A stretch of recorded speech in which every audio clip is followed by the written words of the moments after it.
over 8 million. That's the number of Americans who have left their state in the past 5 years.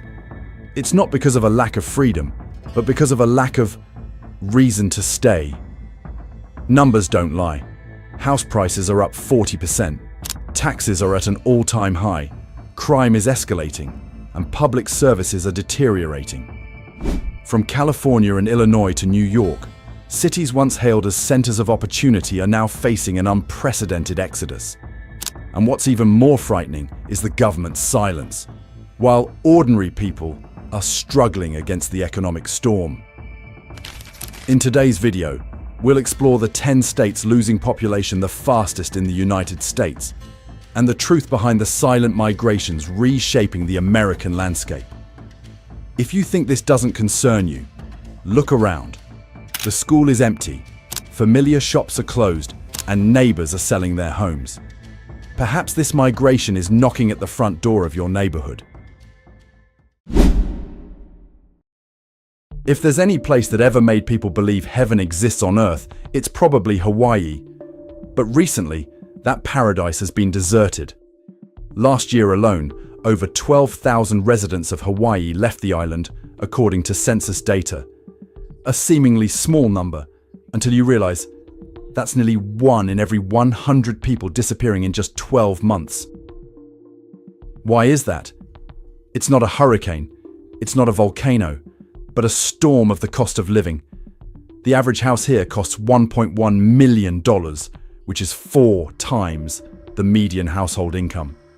A small apartment for rent costs approximately $20,400 per month, while the salaries of teachers, nurses, or service workers have barely budged in 15 years.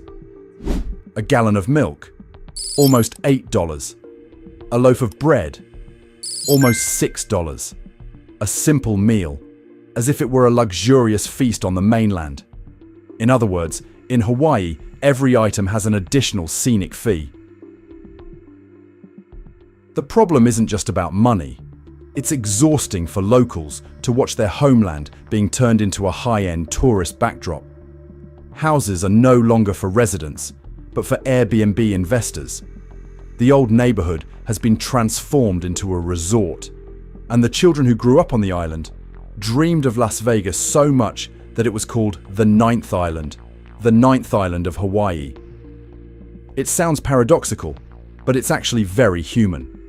When paradise becomes a place where you have to work 2 jobs to survive, it's no longer paradise. A resident shared, "Living here is like winning the lottery and then getting taxed 110%. A half-joking, half-serious saying, but it encapsulates the spirit of Hawaii today, where people pay to stay and are losing their identity to survive. Tourism is still booming. Profits are still flowing into the pockets of corporations, but the indigenous community, the soul of the island, is fading. When the people who create culture have to leave it, all that remains are beautiful but soulless postcards. And perhaps this is the most bitter truth. Hawaii hasn't lost its natural beauty. It's lost the balance between dream and reality. The question is, when heaven no longer has enough room for people, is it still heaven? If Hawaii is a dream too expensive to live, then the next state on this list, West Virginia, is a place where people no longer dare to dream.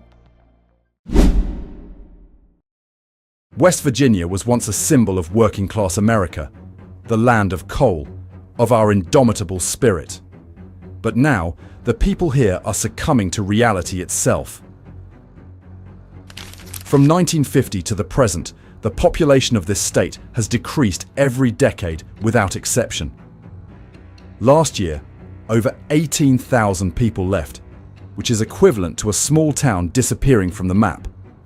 And so, slowly but surely, each roof, each classroom, each grocery store turned into memories. Why? It's not just because I'm out of work. And perhaps it's because there's no hope left. The coal industry, a former source of pride that has collapsed like an abandoned mine. The promises of a coal revival also vanished into thin air, leaving only dust behind. The average income here is only about $55,000 per year, which is 20% lower than the national average. Only 54% of the population is employed, and among them, many have to work 2 jobs to make ends meet. The hospital is closed, the internet is weak, and the roads are in disrepair. In many places, students still have to use textbooks printed in 2003. You know, in West Virginia, the only thing that never goes out of style is sadness. However, the paradox here lies in human beings themselves. The people here are incredibly resilient, sometimes to the point of being stubborn. There's a saying that's spread all over Reddit. If stubbornness could be measured by GDP, West Virginia would be the 3rd largest economy in the United States. It's beautiful pride, but also an invisible chain. Because while the rest of the country is transitioning to technology, services, and renewable energy, West Virginia remains stuck between 2 eras, its glorious past and its current stagnation.